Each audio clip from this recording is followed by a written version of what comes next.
Hello friends, welcome to Smart Study Point. दोस्तों, कैसे हो आप सभी? उम्मीद है आप सभी अच्छे हैं। तो दोस्तों, हम आपके लिए आज एक नई वीडियो लेके आए हैं जिसमें हम बात करेंगे। दोस्तों, आज का जो वीडियो का टॉपिक रहने वाला है आईपीसी एंड सीआरपीसी। इसमें से कुछ इम्पोर्टेंट जो हमारी धाराएं हैं, आईपीसी की हो या सीआरपीसी की, वो पेपर में आने के चांसेस हैं। जो आपका हरियाणा पुलिस का, कांस्टेबल का या फिर आपका एसआई का एग्जाम होने वाला है। ठीक है, तो उसके बारे में हम बात करेंगे आज। तो उम्मीद करता हूँ आपको ये वीडियो अच्छी लगेगी और मैं इसके बीच में आपको बताऊंगा कि आपको कितने नंबर, इसमें से कितने नंबर के क्वेश्चन आएंगे आपके पास आईपीसी और सीआरपीसी से रिलेटेड। तो उम्मीद करता हूँ वीडियो अच्छी लगेगी आपको। अगर आपको वीडियो अच्छी लगे तो इसको लाइक और शेयर जरूर करें और प्लीज चैनल को सब्सक्राइब कर दें ताकि आने वाले वीडियोज भी आपको मिल जाएं।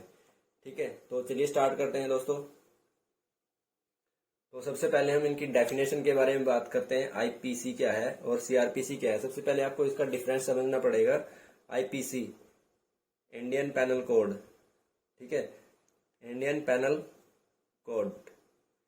आईपीसी है इंडियन पैनल कोड और ये 1862 में आया था। ठीक है, 1 जनवरी 1862 को इसको लागू कर दिया गया था।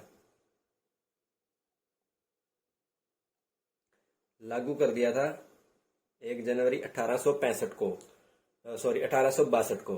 और 1860 में ये अस्तित्व में आया था। 1860 में अस्तित्व में आया था और इसको कंप्लीट करके 1 जनवरी 1862 को इसको लागू कर दिया गया था।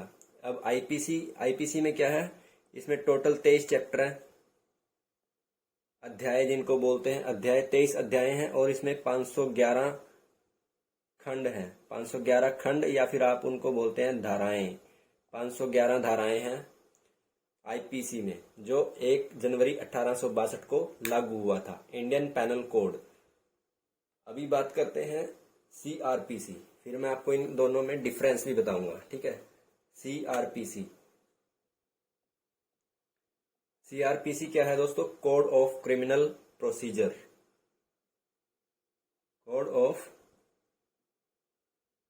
क्रिमिनल प्रोसीजर, और ये 1973 में आया था। 1973 में। इसको हिंदी में क्या बोलते हैं? दंड प्रक्रिया संहिता।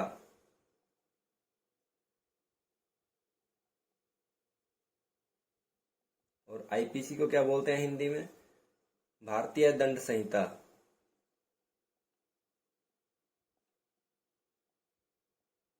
ठीक है, तो ये हो गया हमारा, इनकी मैंने आपको नॉर्मल डेफिनेशन बता दी है। और ये क्या था, जो हमारा ये 1973 में पारित हुआ था ये कानून। ठीक है, 1973 में पारित हुआ था और 1 अप्रैल 1974 को ये लागू किया गया था। पारित हुआ था 1973 में, 1974 में 1 अप्रैल 1974 को ये लागू कर दिया गया था। और जो आईपीसी वाला था वो 1862 में आया था, 1 जनवरी 1862 को लागू कर दिया गया था। ठीक है, अब बात करते हैं सीआरपीसी में कितने चैप्टर हैं और कितनी धाराएं हैं। ठीक है, सीआरपीसी में क्या है दोस्तों? इसमें क्या है, 37 अध्याय हैं, 37 चैप्टर हैं और 484 इसके एक्ट हैं, धाराएं हैं। ठीक है, 484 इसकी धाराएं हैं। तो ये इसके इम्पोर्टेंट डेफिनेशंस थी। अब इसके बारे में आपको डिफरेंस बताता हूँ। सबसे पहले आपको डिफरेंस पता होना चाहिए आईपीसी एंड सीआरपीसी में। आईपीसी क्या है? आईपीसी इंडियन पैनल कोड, ये किसी अपराध की परिभाषा तय करती है कि अपराध कैसा है, उसके लिए क्या दंड दिया जाएगा। ठीक है, मान लो कोई हत्या करता है, तो हत्या के लिए सपोज करो 300 है, धारा 300 डिसाइड करती है कि ये हत्या है और उसके लिए दंड का प्रावधान किस में है? 302 में। ठीक है, हत्या के लिए दंड का प्रावधान है 302 में।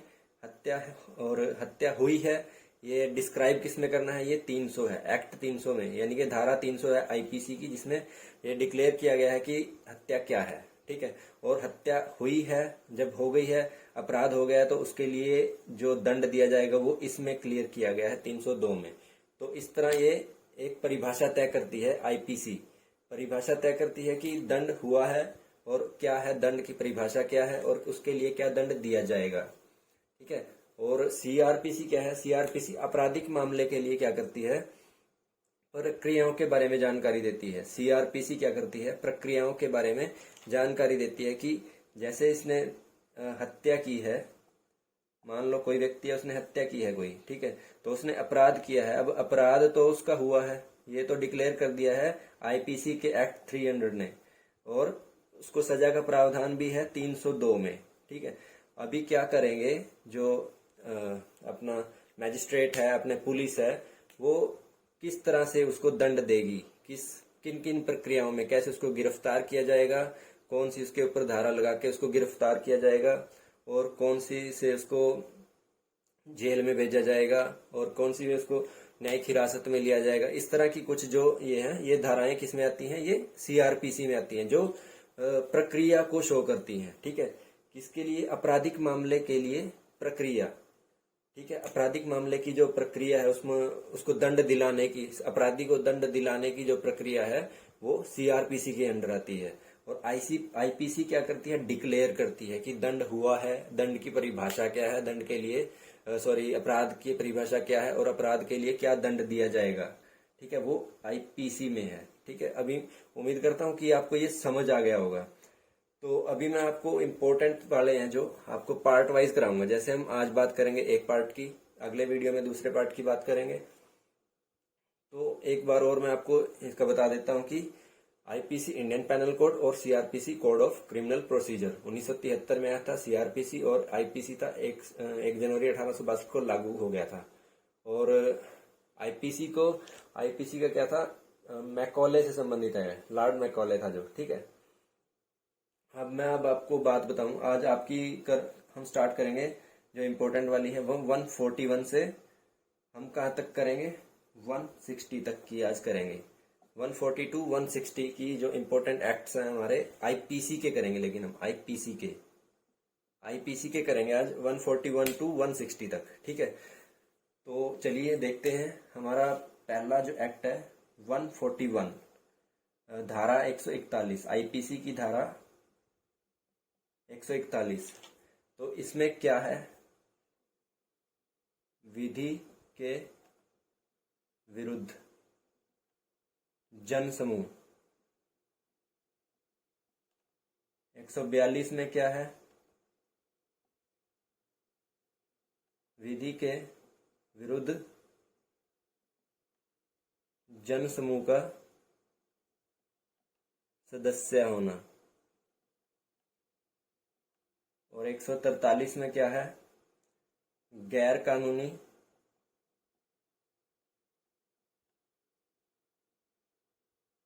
समूह का सदस्य होने के नाते दंड। तो देखिए दोस्तों, 141 धारा 141 क्या करती है, क्या कह रही है, आईपीसी की धारा 141 कहती है कि विधि के विरुद्ध जन समूह, मतलब विधि के विरुद्ध, यानी कि गवर्नमेंट ऑफ इंडिया के अकॉर्डिंग, इसमें क्या है, गवर्नमेंट इंडिया के खिलाफ अगर कोई भीड़ इकट्ठा हो रही है, कोई जन समूह इकट्ठा हो रहा है, तो वो एक अपराध है। विधि, ठीक है, विधि के विरुद्ध मतलब भारत का जो संविधान है उसके विरुद्ध जो भी जन समूह इकट्ठा हो रहा है, जन समूह मतलब व्यक्तियों का एक समूह जो इकट्ठा हो रहा है, वो एक अपराध है, अपराध घोषित किया गया उसको धारा 141 में। तो विधि के विरुद्ध जन समूह क्या है, 141 के अंदर एक अपराध है। और अभी 142 में क्या बोला गया है, 142 में विधि के विरुद्ध जन समूह का सदस्य होना। अगर कोई व्यक्ति, सपोज करो मैं हूं या आप हो, अगर आप ऐसे किसी भीड़ में जा रहे हो, जन समूह में जा रहे हो या प्रोटेस्ट में जा रहे हो जो विधि के विरुद्ध है, भारत सरकार के खिलाफ है, भारत सरकार के खिलाफ,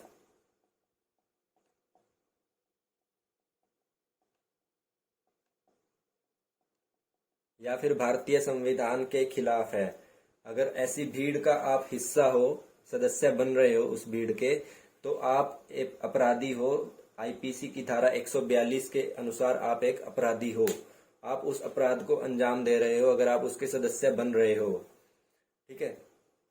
अभी बात करते हैं इसका दंड क्या होगा। 143 में उसका दंड का प्रावधान है। अगर आप किसी जनसमूह के सदस्य बन रहे हो, विधि के विरुद्ध है जो, और वो आप एक अपराध कर रहे हो तो उसका दंड क्या होगा, वो 143 में परिभाषित किया गया है। गैर कानूनी समूह का सदस्य होने के नाते दंड। गैर कानूनी समूह यानी कि विधि के विरुद्ध जो समूह था, जन समूह, उसका आप सदस्य हो अगर आप, तो आपको क्या दंड दिया जाना है। इसकी परिभाषा किसमें है, 143 में है। ठीक है, धारा 143 आईपीसी की धारा 143 में इसको परिभाषित किया गया है कि क्या आपको सजा मिलेगी उसके लिए। तो इसके लिए सजा क्या डिक्लेयर की गई है आईपीसी में, आईपीसी 143 में 6 माह की सजा, 6 मास की सजा या जुर्माना या दोनों हो सकते हैं। तो वो डिसाइड करेंगे, जो भी आपको सजा देगा वो सीआरपीसी के अंदर आएगा, जो उसकी प्रक्रिया होगी। ठीक है, कि आपको सजा 6 मास की दी जाए या आपको जुर्माना दिया जाए या फिर आपको दोनों आपके ऊपर लगाए जाए, सजा और जुर्माना। तो ये 143 में परिभाषित किया गया है। इसको डिक्लेयर कौन करेगा, इस प्रक्रिया को, प्रोसेस को कौन चलाएगा, वो सीआरपीसी में है कि वो प्रोसेस कैसे चलेगी। ठीक है, इसके आगे अभी आपको बताता हूं। 143 तक हो गया। 144 आईपीसी एक्ट 144,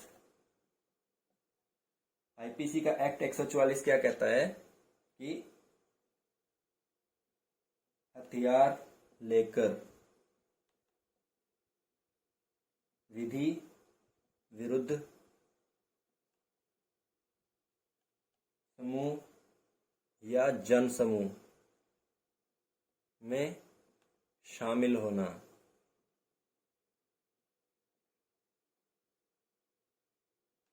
तो 144 जो एक्ट है वो ये कहता है हथियार लेकर, या फिर कोई ऐसा जिसको हथियार ही डिक्लेयर किया गया हो, हथियार लेकर विधि के विरुद्ध जन समूह या समूह में शामिल होना, ये एक अपराध है धारा 144 के अंदर। ठीक है, धारा 144 के अंदर हथियार लेकर किसी जन समूह का एकत्रित होना, किसके खिलाफ, विधि के विरुद्ध। विधि के विरुद्ध मैंने आपको बता दिया, against the government of India और इंडियन कॉन्स्टिट्यूशन। ठीक है, या तो भारत सरकार के खिलाफ हो या फिर भारतीय संविधान के जो खिलाफ हो, ऐसे जन समूह में शामिल होना, क्या लेकर, हथियार लेकर। तो ये एक अपराध है धारा 144 के नजर में, आईपीसी की धारा 144 के तहत ये एक अपराध है। ठीक है, अभी 145 की बात करें। 145 में क्या है, किसी विधि विरुद्ध क्या है,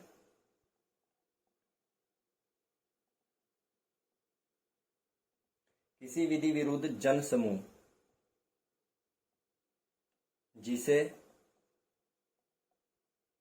बिखर जाने का आदेश दिया है का समादेश दिया गया हो, बिखर जाने का समादेश दिया गया हो में जानबूझकर शामिल होना या बने रहना, यह है 145 धारा 145 आईपीसी। किसी विधि विरुद्ध जनसमूह जिसे बिखर जाने का समादेश दिया गया हो में जानबूझकर शामिल होना या बने रहना। तो इसका क्या मीनिंग है दोस्तों, कोई ऐसा जन समूह, कोई ऐसी भीड़ जो विधि के विरुद्ध है, उसको गवर्नमेंट ने क्या ऑर्डर दे दिया है, बिखर जाने का, उसको वहां से चले जाने का ऑर्डर दे दिया है। लेकिन क्या है, हम या आप कोई भी ऐसा सदस्य है जो जानबूझकर उस भीड़ में शामिल हो रहा है और वहां से हट नहीं रहा है और वहां पे बने हुए है भीड़ के साथ, तो वो एक अपराधी है, वो एक अपराध डिक्लेयर किया गया है धारा 145 में। ठीक है, 145 क्या है, विधि के विरुद्ध जनसमूह जिसे बिखर जाने का आदेश दिया गया है, समादेश दिया गया है, उसमें जानबूझकर शामिल होना या बने रहना। तो ठीक है, 144 में क्या था, हथियार लेकर किसी जनसमूह में शामिल होना, और 145 में है वहां पे बने रहना, जिसको एक बिखर जाने का आदेश भी दे दिया है गवर्नमेंट ने। तो ठीक है, 145 हो गया। अभी 146 क्या है? उपद्रव करना। उपद्रव करना 146। अभी 146 क्या है? उपद्रव करना। उपद्रव क्या है दोस्तों? दंगा करना, है ना, और हथियार लेकर किसी को हानि पहुंचाना, किसी के संपत्ति को तोड़ फोड़ करना, ये उपद्रव में आता है। या फिर भारत सरकार के खिलाफ, भारतीय संविधान के खिलाफ कुछ उल्टा सीधा कार्य करना, किसी कार्य को अंजाम देना जो विधि के खिलाफ है, वो उपद्रव में आएगा। ठीक है, उपद्रव में आएगा। तोड़ फोड़ करना, दंगे फसाद करना, ये 146 के तहत अपराध है, उपद्रव करना। 147 में क्या है? इसके दंड की परिभाषा की गई है इन तीनों के। ठीक है, इन तीनों के दंड की परिभाषा 147 में की गई है। बलवा करने के लिए दंड। बलवा करने के लिए दंड। तो बलवा करने के लिए दंड का क्या मतलब है दोस्तों? जो आप, जैसे आप या हम में से अगर मान लो कोई भीड़ में इकट्ठा है, चाहे वो हथियार लेकर जा रखा है या किसी ऐसे भीड़ में शामिल है जिसे बिखर जाने का आदेश दिया गया था, और वहां पर वह तोड़ फोड़ कर रहा है भीड़ के साथ, चाहे वो अकेला कर रहा है चाहे पूरी भीड़ कर रही है, तो वो क्या है? बलवा माना जाएगा, उपद्रव माना जाएगा। तो उसके लिए दंड क्या होगा? वो 147 में किया गया है, धारा 147 आईपीसी में उसके लिए दंड किया गया है। उसके लिए दंड क्या है? 2 साल की सजा। 2 साल की सजा, कारावास या जुर्माना या दोनों। तो ये सजा हो सकती है 2 साल की सजा या जुर्माना या दोनों। इन दोनों में से एक हो सकती है या दोनों हो सकते हैं। तो बलवा करने के लिए दंड किसमें है? 147 में। 146 में क्या है? उपद्रव करना। और 145 में है उसी भीड़ में इकट्ठा होना जिसको बिखर जाने का आदेश दिया गया है। 144 में क्या है? विधि के विरुद्ध जन समूह में हथियार लेकर शामिल होना। ठीक है, 147 तक अगर आपको समझ आ गया तो आप वीडियो को लाइक और शेयर जरूर करते रहना। इससे आगे दोस्तों बात करते हैं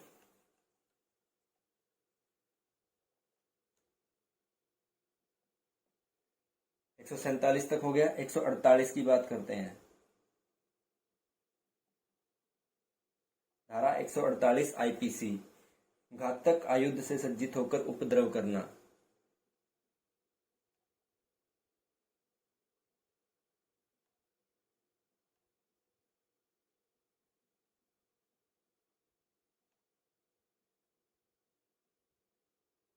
घातक आयुध से सज्जित होकर उपद्रव करना।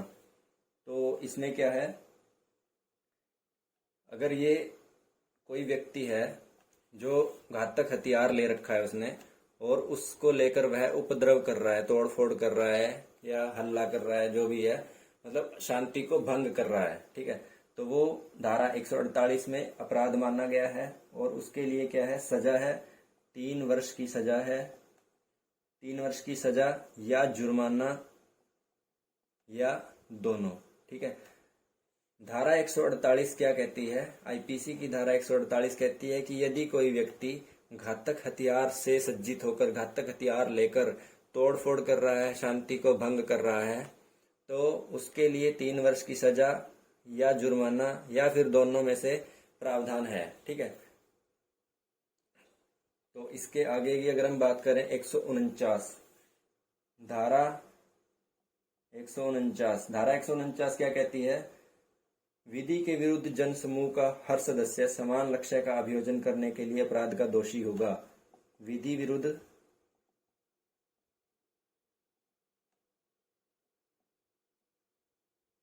जन समूह का हर सदस्य,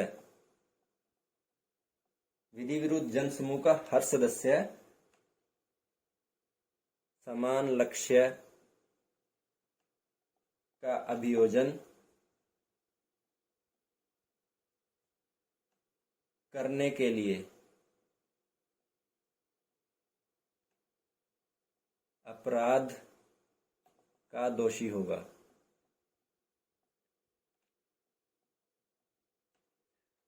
तो ये क्या कह रहा है दोस्तों? धारा 149 आईपीसी क्या कह रही है? विधि विरुद्ध जन समूह का हर सदस्य समान लक्ष्य का अभियोजन करने के लिए अपराध का दोषी होगा।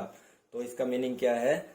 जन समूह जो विधि के विरुद्ध है, गवर्नमेंट ऑफ इंडिया और कॉन्स्टिट्यूशन ऑफ इंडिया के खिलाफ है, जो भी शांति भंग करने के लिए या किसी की तरह के लिए जो जन समूह इकट्ठा है, उसमें हर सदस्य यानी कि प्रत्येक व्यक्ति, उस भीड़ का हर व्यक्ति समान रूप से अपराधी दोषी होगा, समान लक्ष्य का अभियोजन करने के जुर्म में। मतलब चाहे भीड़ में से एक व्यक्ति ने तोड़ फोड़ किया है या दो व्यक्ति ने किया है या तीन व्यक्ति ने, लेकिन हर व्यक्ति का लक्ष्य जो उस भीड़ में शामिल है उसका लक्ष्य सेम माना जाएगा और उन सबको सेम सजा दी जाएगी, सेम रूप में वो अपराधी होंगे। ठीक है, ये धारा 149 आईपीसी कहती है। तो दोस्तों मैं जितनी भी आपको कराऊंगा, एक वीडियो में, दो वीडियो में, जितनी भी मैं वीडियो दूंगा, सब आपको इम्पोर्टेंट वाली धाराएं कराऊंगा, इससे अलग आपको कुछ नहीं कराऊंगा। ठीक है, धाराएं जितनी भी होंगी सारी आपकी इम्पोर्टेंट वाली कराऊंगा। तो अभी 150 की बात करते हैं। धारा 150 क्या कहती है? विधि विरुद्ध जन समूह में सम्मिलित करने के लिए व्यक्तियों को भाड़े पर लेना या भाड़े पर लेने के लिए बढ़ावा देना।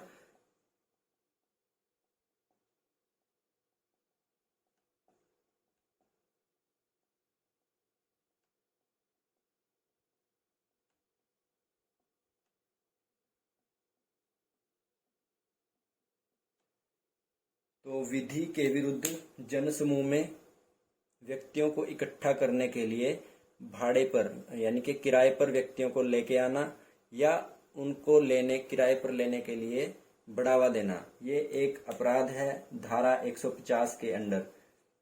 धारा 150 के अंडर क्या अपराध है? भाड़े पर व्यक्तियों को लेना और लेने के लिए बढ़ावा देना। किसके लिए? विधि के विरुद्ध जन समूह में इकट्ठा करने के लिए। तो ये 150 हो गई। 150 अभी 151 में इसका दंड का प्रावधान होगा। ठीक है, 151 में क्या है? 5 या 5 से ज्यादा, 5 या 5 से ज्यादा व्यक्तियों का जन समूह,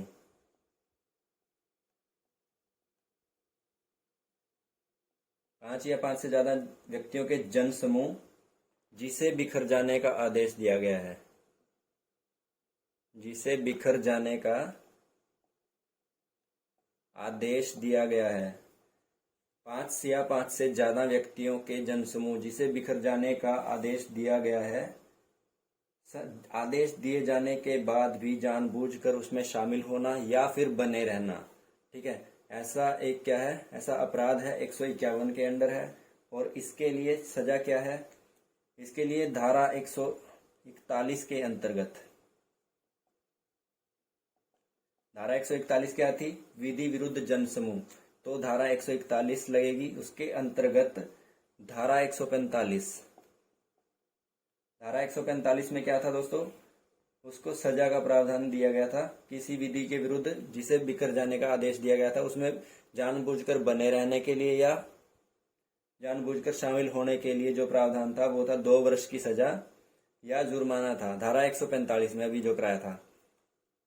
तो इसमें क्या होगा? 151 में धारा 141 के अंतर्गत धारा 145 के अधीन जो सजा दी गई थी वही 151 पर भी लागू होगी।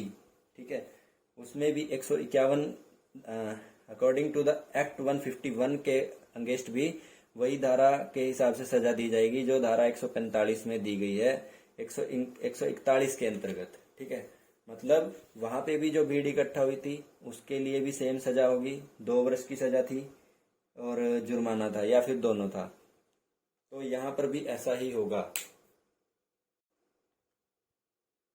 तो दोस्तों आगे हम बात करते हैं धारा 152 आईपीसी की धारा 152 के बारे में। धारा 152 के बारे में बात करेंगे। 151 तक हमारा कंप्लीट हो गया है।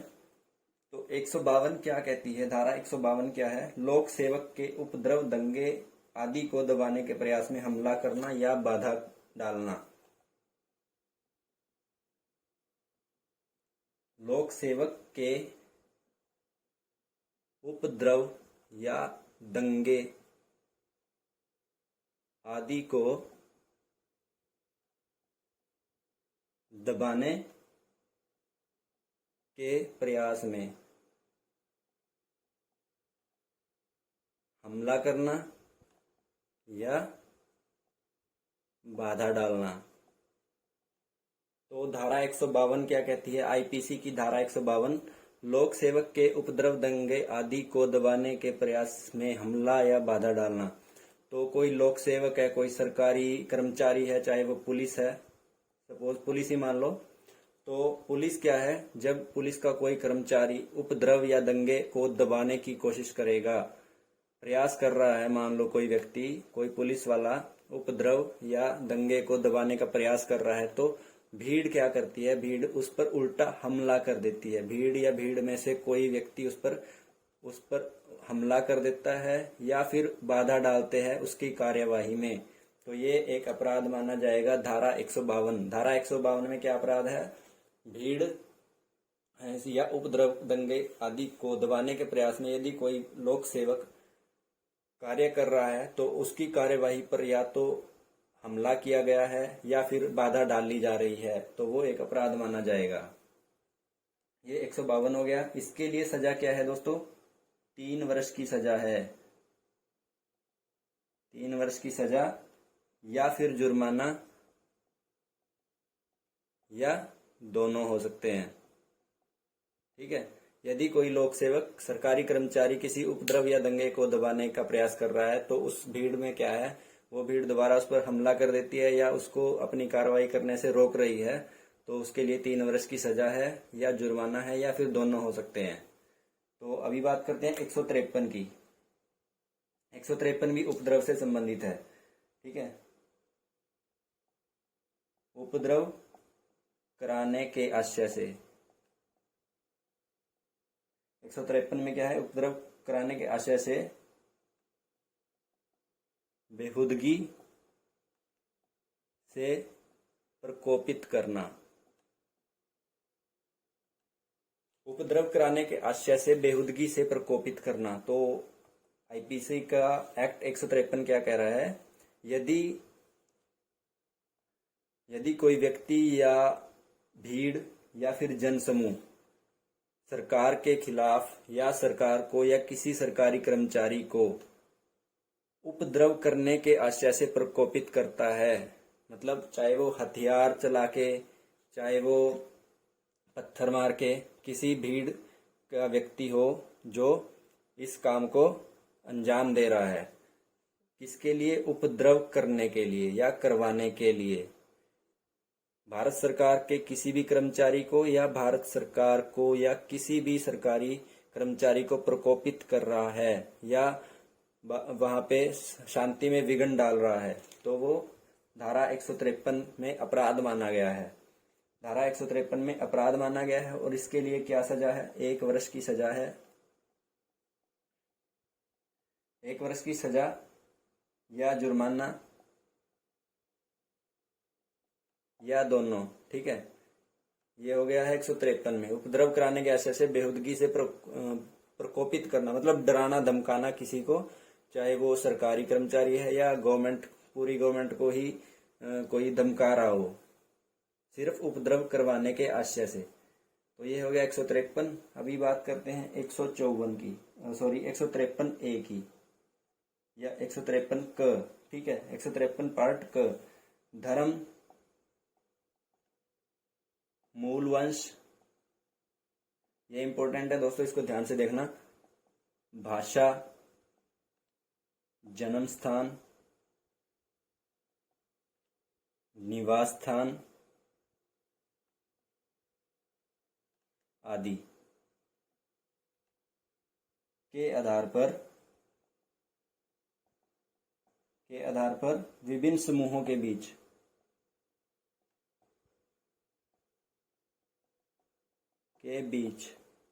विभिन्न समूहों के बीच संप्रवर्तन और सौहार्द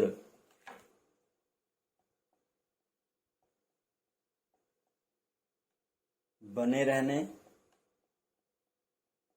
पर प्रतिकूल प्रभाव डालने वाले कार्य करना। तो दोस्तों ये 153 पार्ट क, इसको ध्यान से देखना।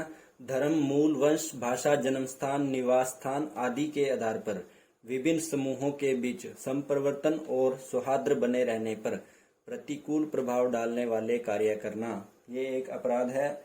और इसको मैं आपको थोड़ा इसको डिस्क्राइब कर देता हूँ, इसको समझा देता हूँ आपको। किसी धार्मिक समूह या मूल वंश या भाषा के आधार पर समूह या जन्म स्थान से संबंधित कोई या फिर निवास स्थान से संबंधित के आधार पर कोई भी समूह बना हो, तो अलग अलग समूह बने हैं, तो उन समूहों के बीच संप्रवर्तन और सौहार्द बने रहने पर, तो उनके बीच क्या करता है, कोई व्यक्ति ऐसा कार्य कर रहा है कि उन समूहों के बीच आपस में दुश्मनी पैदा हो या फिर वो आपस में उपद्रव या फिर लड़ाई करने के लिए उनको उकसाने वाले कार्य करना। ठीक है, दो समूह, ऐसे समूह या फिर वो धर्म से संबंधित हो, वंश से संबंधित हो, भाषाई आधार से संबंधित हो, जन्म स्थान से संबंधित हो, निवास स्थान से संबंधित हो, या इनसे संबंधित कोई भी ऐसे समूह बने हुए हैं, तो उन समूहों के बीच लड़ाई बढ़ाने के लिए या उनके बीच दंगे बढ़ाने के लिए ऐसे कार्य कर रहा है जिससे उन पर प्रतिकूल प्रभाव पड़ रहा है, तो ये एक अपराध है 153 क में। तो इसके लिए सजा क्या है, 6 मास की सजा प्लस 2000 रुपये जुर्माना, ये इसके लिए सजा है। 6 मास की सजा है और 2000 रुपये जुर्माना है। तो इसके आगे अगर हम बात करते हैं 153 बी या 153 ख की बात करते हैं, यह भी इम्पोर्टेंट है। राष्ट्रीय अखंडता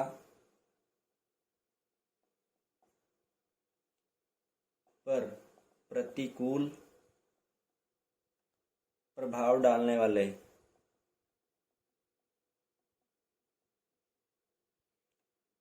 लाछन या फिर प्रख्यान करना। तो 153 पार्ट बी या फिर ख क्या कहता है, राष्ट्रीय अखंडता पर प्रतिकूल प्रभाव डालने वाले लाछन प्रख्यान करना। ऐसे विचार या ऐसे कुछ प्रचार करना, चाहे वो धार्मिक सभा में हो या किसी राजनीतिक सभा में हो या किसी भी ऐसे जन समूह के प्रति हो जो राष्ट्रीय अखंडता को नुकसान पहुंचा रहे हैं या राष्ट्रीय अखंडता के खिलाफ है। जैसे बयानबाजी करते हैं, कोई मिनिस्टर्स होते हैं, किसी स्पेशल कैटेगरी के विरुद्ध कर देते हैं या किसी अन्य पार्टी के विरुद्ध, तो अगर ऐसा बयान किया जाए, ऐसा लाछन और प्रख्यान, इसमें से आप समझ सकते हो लाछन और प्रख्यान का क्या मतलब है। बयानबाजी करना, कोई बयान देना, किसी के बारे में कोई गलत विचार जनता के सामने रखना या पब्लिकली कुछ ऐसा बोलना जिससे राष्ट्रीय अखंडता पर प्रभाव पड़े, तो वो 153 बी या 153 ख में अपराध माना गया है। ठीक है, इसमें वही था, जैसे किसी धर्म के विरुद्ध भी हो सकता है, भाषा के विरुद्ध भी हो सकता है, जन्म स्थान के विरुद्ध हो सकता है, निवास स्थान के विरुद्ध भी विचार हो सकता है या प्रचार हो सकता है। ठीक है, ऐसे कोई भी प्रचार विचार जो भी है राष्ट्रीय अखंडता के खिलाफ है, वो 153 बी में अपराध है। तो 153 बी भी हो गया। अभी 154 की बात करते हैं।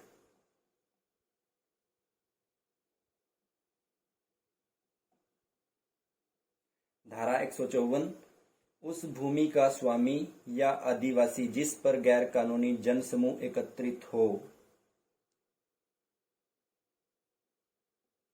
उस भूमि का स्वामी या आदिवासी, आदिवासी नहीं है, आदिवासी है, ठीक है, जिस पर गैर कानूनी जन समूह एकत्रित हो। धारा 154 में अपराध माना गया है यदि मान लो ये मेरी जमीन है, ठीक है, सपोज करो ये एक जमीन है, तो इस पे जो भीड़ इकट्ठा हो रखी है, मान लो ये भीड़ इकट्ठा हो रखी है, तो ये क्या है, गैर कानूनी भीड़ है और ये मेरी जगह पे इकट्ठा हो रखी है, तो मेरे ऊपर धारा 154 के अकॉर्डिंग ये एक अपराध माना जाएगा कि मैंने अपनी जमीन पे या अपनी जगह पे जिसका मैं स्वामी हूँ, जिसका मैं मालिक हूँ, उस पे गैर कानूनी जन समूह एकत्रित होने के लिए उसको दिया, तो वो एक अपराध माना जाएगा धारा 154 में। तो इस पर क्या है, 1000 रुपये जुर्माना है, तो मुझे 1000 रुपये जुर्माना देना पड़ेगा। ठीक है। अब 155 की बात करें, 155 भी ऐसा ही है, 156 भी ऐसा ही है। 155 में क्या है, व्यक्ति जिसके फायदे के लिए उपद्रव किया है,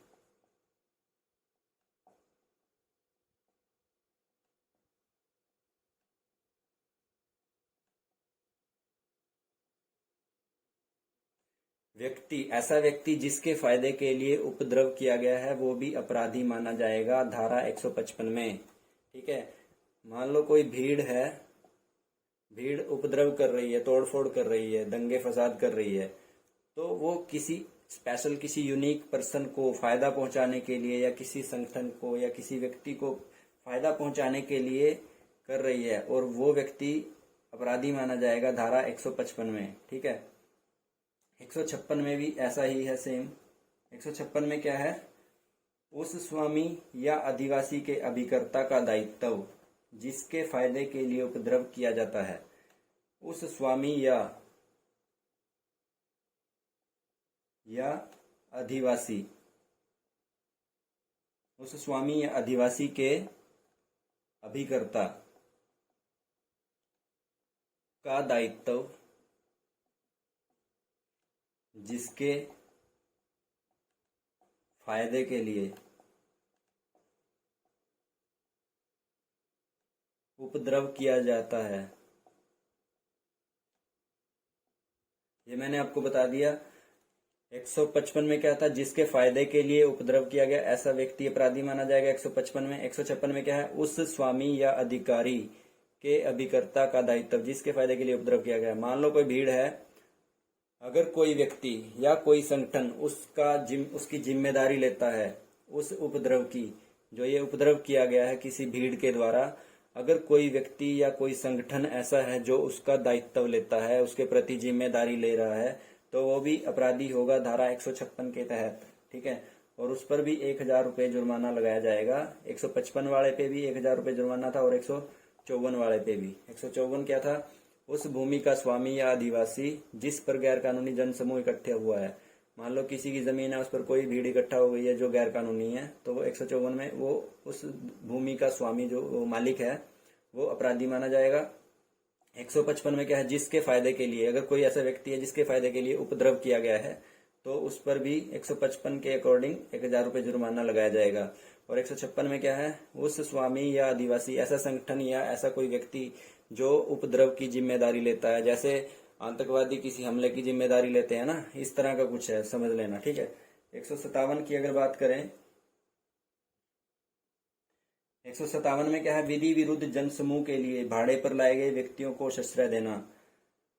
विधि विरुद्ध जन समूह है कोई, उसके लिए क्या है, भाड़े पर व्यक्ति लाए गए हैं और व्यक्तियों को क्या हमने अपने शरण दी है या उनको अपने पास रखा है, उनको आश्रय दिया है, तो ऐसे व्यक्ति भी 157 के अकॉर्डिंग अपराधी माना जाएगा और उसको क्या करना है, 6 माह की सजा होगी। 6 माह की सजा हो सकती है या जुर्माना हो सकता है या दोनों हो सकते हैं। ठीक है।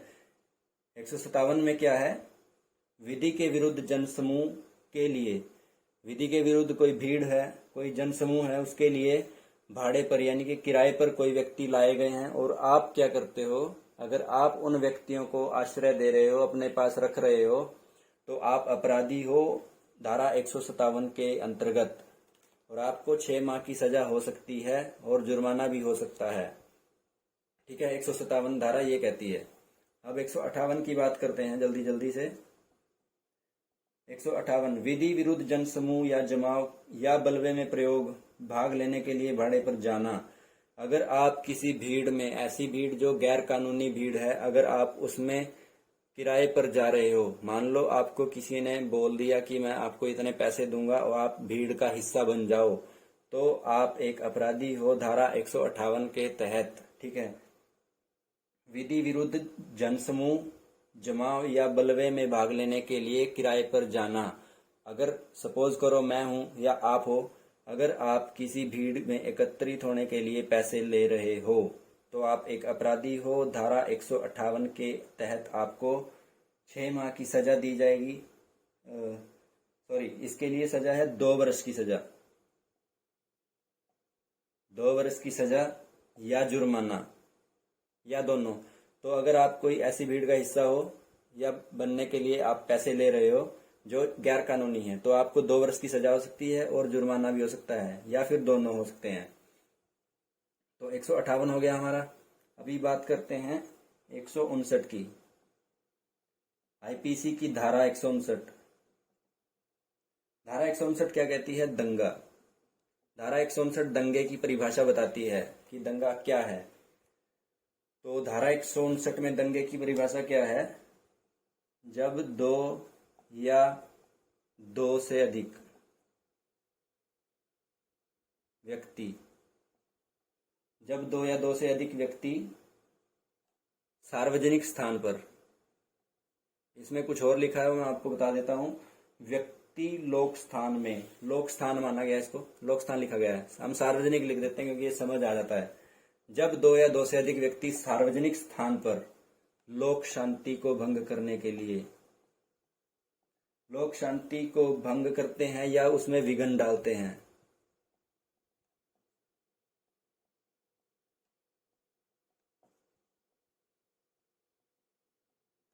जब 2 या 2 से अधिक व्यक्ति सार्वजनिक, तो सार्वजनिक स्थान पर लड़ाई करके लोक शांति को भंग करते हैं या उसमें विघ्न डालते हैं लोक शांति में, तो धारा 159 के अकॉर्डिंग ये दंगा माना जाता है। ये दंगे की परिभाषा है। ठीक है। अब इसमें सजा भी होगी। धारा 159 के लिए, दंगे के लिए सजा भी होगी, वो 160 में परिभाषित की गई है। सजा उसकी 160 में परिभाषित की गई है। दंगा करने के लिए सजा क्या है? 1 मास की सजा प्लस 1000 रुपये जुर्माना, सॉरी 100 रुपये जुर्माना। ठीक है। इसकी सजा किस में दी गई है? 160 में। 159 में दंगे को परिभाषित किया गया है, 160 में क्या किया गया है? 1 मास की सजा और 100 रुपये जुर्माना। उसके लिए दंड का प्रावधान किया गया है दंगे के लिए, जो लोक शांति को भंग करता है या उसमें विघ्न डालता है। तो आज दोस्तों हमने की है 141 से 160 तक, हमने 20 धाराएं की हैं और 20 की 20 ही इम्पोर्टेंट हैं और लगभग ये एक जैसी हैं, एक दूसरे से रिलेट कर रही हैं। तो एक बार जल्दी से मैं आपको इनके बारे में बता देता हूँ। 141 से 143 तक तो क्या था? विधि विरुद्ध जनसमूह था और उसका सदस्य होने के खिलाफ जो सजा थी उसका 143 में परिभाषण दिया था। और 144, 145 में क्या था? हथियार लेकर विधि विरुद्ध जनसमूह में शामिल होना, या फिर 145 में क्या था? उसके लिए बने रहना या फिर जानबूझकर उसमें शामिल होना, ऐसा जनसमूह जिसे बिखर जाने का आदेश दे दिया है। 146 में उपद्रव करना था। 147 में बलवा करने के लिए दंड था। 148 में घातक आयुध से सज्जित होकर उपद्रव करना था। 149 में विधि विरुद्ध जनसमूह का हर सदस्य समान लक्ष्य का अभियोजन करने के लिए अपराधी का दोषी होगा। तो 150 में विधि विरुद्ध जनसमूह में सम्मिलित करने के लिए व्यक्तियों का भाड़े पर लेना या भाड़े पर ले जाने के लिए बढ़ावा देना। और 151 में है 5 या 5 से अधिक व्यक्तियों के जनसमूह जिसे बिखर जाने का आदेश दे दिया गया है, उसमें बने रहना और जानबूझकर शामिल होना। 152 में क्या था? लोक सेवक के कार्यवाही में किसी उपद्रव या दंगे को दबाने की कार्यवाही में बाधा डालना या उस पर हमला करना, ये 152 में था। 153 में उपद्रव कराने के आशय से बेहुदगी से प्रकोपित करना था, चाहे वो सरकारी कर्मचारी है या किसी कोई सरकार है उसको प्रकोपित करना। 153 क में क्या था? धर्म, मूल, वंश, जाति के आधार पर बने समूहों में कुछ ऐसे कार्य करना जिससे उनके आपसी बीच में लड़ाई हो या दंगा फसाद बढ़ जाए। और 153 ख में क्या था? राष्ट्रीय अखंडता पर प्रतिकूल प्रभाव डालने वाले लाछन प्रयाख्यान, ऐसे विचार या ऐसे प्रचार जनसभा में या किसी धार्मिक सभा में या किसी भी स्थान पर जो राष्ट्र की अखंडता को प्रभावित करते हों, उनके खिलाफ अपराध 153 ख में माना गया है। 154 उसी भूमि का स्वामी जिस पर गैर कानूनी भीड़ जमा हो 155 में व्यक्ति जिसके फायदे के लिए उपद्रव किया गया हो। 156 में था उस स्वामी या आदिवासी के अभिकर्ता का दायित्व जो कोई किसी भीड़ का या किसी उपद्रव के दंगे का दायित्व लेता है, किसी की जिम्मेदारी ले रहा है, ऐसा कोई संगठन, ठीक है, या व्यक्ति। 157 में क्या था, विधि विरुद्ध जनसमूह के लिए भाड़े पर लाए गए व्यक्तियों को आश्रय देना, मतलब उनको अपने पास रखना, आश्रय देना उनको।